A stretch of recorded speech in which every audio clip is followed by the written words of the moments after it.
जिला मुख्यालय स्थित सिविल अस्पताल के मरीज वार्ड में रात्रि के समय असामाजिक तत्वों द्वारा रोजाना अव्यवस्था फैलाने से परेशान ड्यूटी नर्सों ने मुख्य चिकित्सा एवं स्वास्थ्य अधिकारी को ज्ञापन देकर वार्ड में रात्रिकालीन सुरक्षा व्यवस्था बनाने चौकीदार की व्यवस्था करने की मांग की है। सीएमएचओ को सौंपे ज्ञापन में रात्रिकालीन ड्यूटी करने वाले स्टाफ नर्सों ने बताया कि सिविल अस्पताल के मरीज भर्ती वार्ड में रात में ड्यूटी के दौरान असामाजिक तत्वों की हरकतों से रोजाना परेशान होना पड़ रहा है।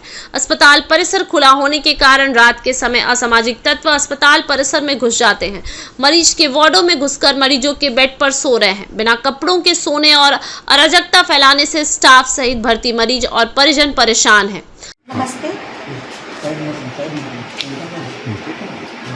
नमस्ते आप सबको। यहाँ हमें वार्ड से रिलेटेड बहुत सारी समस्याओं का सामना करना पड़ रहा है। जैसे कि यहाँ पे कोई वार्ड बॉय नहीं है। कोई अगर पेशेंट यहाँ पर आता है तो उसको इमीडिएटली शिफ्ट करना रहता है। किसी के साथ में टेंडर रहते हैं नहीं रहते हैं, तो उस बीच में वो लोग वार्ड बॉय कहाँ पूछते हैं, तो हम उसको कुछ जवाब नहीं दे पाते। और इसी में हम लोग कैसे लोग भी भुगतते रहते हैं, कैसा हॉस्पिटल लिया है, वहाँ वार्ड बॉय नहीं है। उन लोग का भी कहना और डिमांड सही है।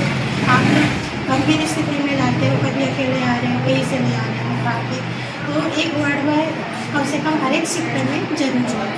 साथ में स्वीपर, कोई पेशेंट यहाँ पे ब्लीडिंग हो जाता है या फिर साथ साथ कोई उल्टी कर देता है या गंदगी कर देता है, तो उसको साफ करने के लिए स्वीपर 24 आवर्स हमें चाहिए। क्योंकि अगर वार्ड गंदा रहता है तो उसमें पेशेंट के परिजन बोलते हैं कि मैडम साफ सफाई नहीं है, तो हमारे पास कोई स्वीपर ही नहीं है, तो हम साफ सफाई कैसे कराएं। और तीसरा वार्ड आया हमारे पास एक ही परमानेंट पोस्टिंग है। 3 लोग को यहाँ पे डेली बेसिस पे रखा गया है जीवन रूप से, लेकिन हमारा शिफ्ट ड्यूटी रहता है, 3 शिफ्ट में ड्यूटी रहता है। तो एक शिफ्ट में अगर एक आया हमारे साथ रहेगी तो इतने बड़े वार्ड का काम हम लोग कैसे एक आया में कर पाएंगे। तो यहाँ पे बेडशीट देना रहता है, बेडशीट उठाना रहता है, चादर लगाना रहता है। तो ऐसे वैसे भी पेशेंट आते हैं जिसके लिए हम लोग आया उपलब्ध नहीं कराते कि आप बेडशीट लगा के दो, ये हमारी लाचारी हो जाती है। उसमें बोलते कि मैडम आप लोग बेडशीट पेशेंट को ले जाने बोल रहे हो, तो ये बहुत बड़ी मुद्दा हो जाती है यहाँ पे।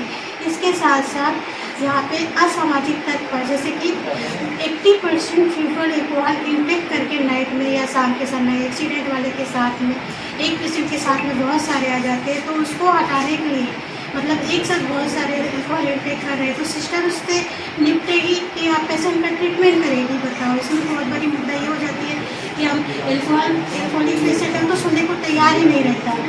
तो उससे निपटने के लिए हमें चौकीदार चाहिए, हमें सुरक्षा बल चाहिए। और यहाँ पे कुछ महीनों से पागलों का जमावड़ा है, तो पागल एक जुगनू करके सुनने में आया, नाम का मुझे ठीक से पता नहीं है, रील वगैरह बनाते हैं ऐसे मैं सुनी हूँ। वो पेशेंट यहाँ पे परमानेंट निवास बना के रखा है। ओटी यहाँ पे ड्रेसिंग रूम है, उसके जस्ट सामने सभी अधिकारी कर्मचारी को यहाँ का सबको पता है कि वहाँ पे इतने महीने से ये रुका हुआ है। हम लोग कई बार कंप्लेंट कर चुके हैं कि उसको हटाना है, लेकिन अभी तक कोई कार्यवाही नहीं हुआ है। अभी तो उसका सामान रखा हुआ है। तो और एक बात और है, ठीक है पागल है, रुका है, हमें आपत्ति नहीं होता। आपत्ति इसलिए है क्योंकि वार्ड में आता है, गाली गलौज करता है, महिला पर्सन के बगल में जाके सो जाता है। और मेरे पास प्रूफ है, नंगा बिना कपड़े का वार्ड ना के लेटा हुआ था। उस दिन ड्यूटी पर मैं ऑन ड्यूटी थी, हम लोग देखे कि कूलर क्यों चालू है, राउंड लगाए, तो फिर हम लोग बंद करने गए तो डर लगा कि अरे अकेले कैसे जाएंगे और अंधेरा है। 2-4 लोग को ले जाके गए कि भैया खोलो, यहाँ कौन है अंदर, खोल के देखे तो बिना कपड़ा का लेटा हुआ था। पुलिस थाना कंप्लेंट किए, पुलिस थाना से आए, उसको समझा के छोड़ दिए। कुछ समय के बाद जैसे ही पुलिस गया वो फिर से गलौज करने लग गया। तो हम लोग आवेदन इसके जैसे मुझ सबको दिए, हमारे साथ यहाँ के डॉक्टर लोग भी साथ दिए, इसलिए कोऑपरेट किए, और कलेक्टर साहब को भी आवेदन दिए, और थाना प्रभारी को भी हम लोग उसको भी आवेदन दे दिया सर जी को। अब अभी तक तो कोई एक्शन नहीं हुआ है। हमें मेन सुरक्षा बल और चौकीदार चाहिए, साथ में वार्ड बॉय भी चाहिए। आया का भी डिमांड है। हमारे पास सिस्टर बहुत कम है, परमानेंट जो सिस्टर है बहुत कम है, उसके लिए सिस्टर का भी मांग चाहिए। हमारा बहुत सारा काम पेंडिंग हो जाता है। पेइंग वार्ड प्राइवेट वार्ड है, आप खुद ही अंदाज़ा लगाओ कि हमारे यहाँ सिस्टर जो रहती है वहाँ से पेइंग वार्ड की दूरी कितनी है। वहाँ से कोई सिस्टर किसी को मरीज को एडमिट करते हैं तो कितनी बार देखने जा सकती है, सिर्फ 2 या 3 सिस्टर है। ये पूरे वार्ड को देखेगी, लेबर रूम, डिलीवरी रूम देखेगी, इमरजेंसी पेशेंट देखेगी, ये प्राइवेट वार्ड को देखेगी।